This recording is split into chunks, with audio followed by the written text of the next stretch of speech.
Dubai, the most ከዛሬ 50 ዓመታት በፊት ይህ ቦታ ባዶ በረሃና ጥቅጥቅ ያለ የአሳ አጥማጆች መንደር ነበረም። ዛሬ ግን ዓለም ባድናቆት የምታየው የሀብት የቴክኖሎጂና የቅንጦት መናሪያ ሆኗል።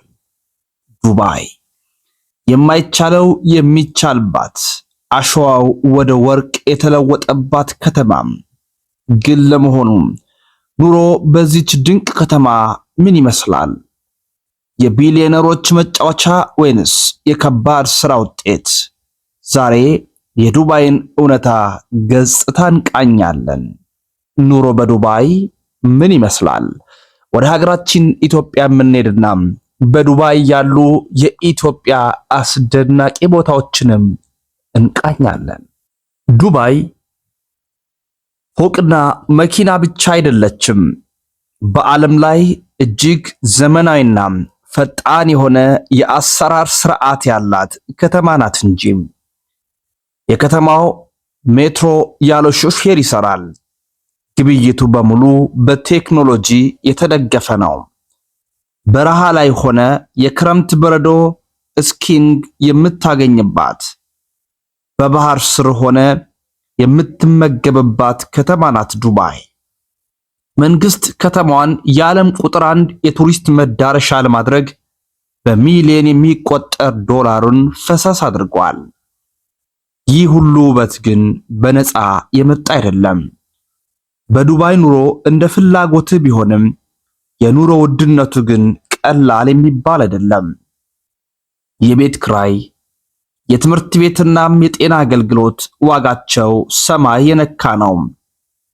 በሌላ በኩል ዱባይ የዓለም የንግድ ማዕከል በመሆኗ ለሥራ ፈላጊዎችና ለቢዝነስ ሰዎች ትልቅ በር ትከፍታለች።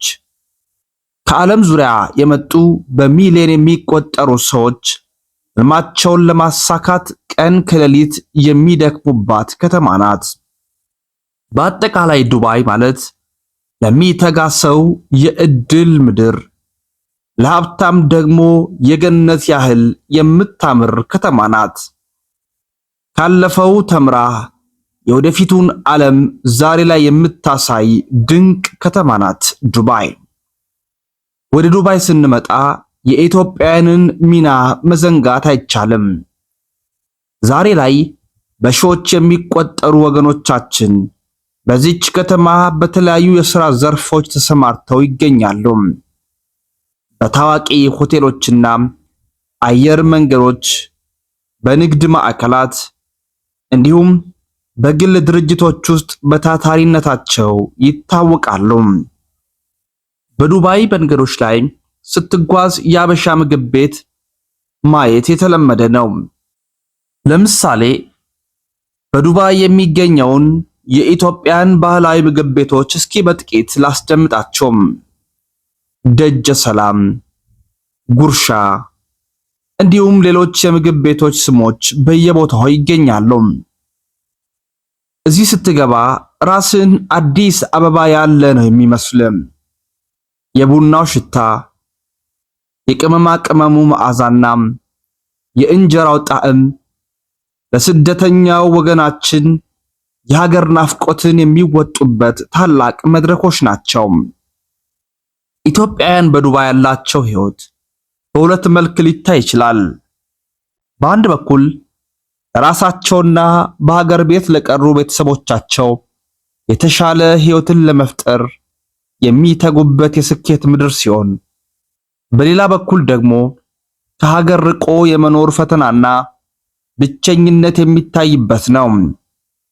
ሆኖም ግን ወገናችን እርስ በእርሱ በመረዳዳትና ባህልን ጠብቆ በመኖር በዱባይ ደማቅ አሻራውን እያሳረፈ ይገኛል።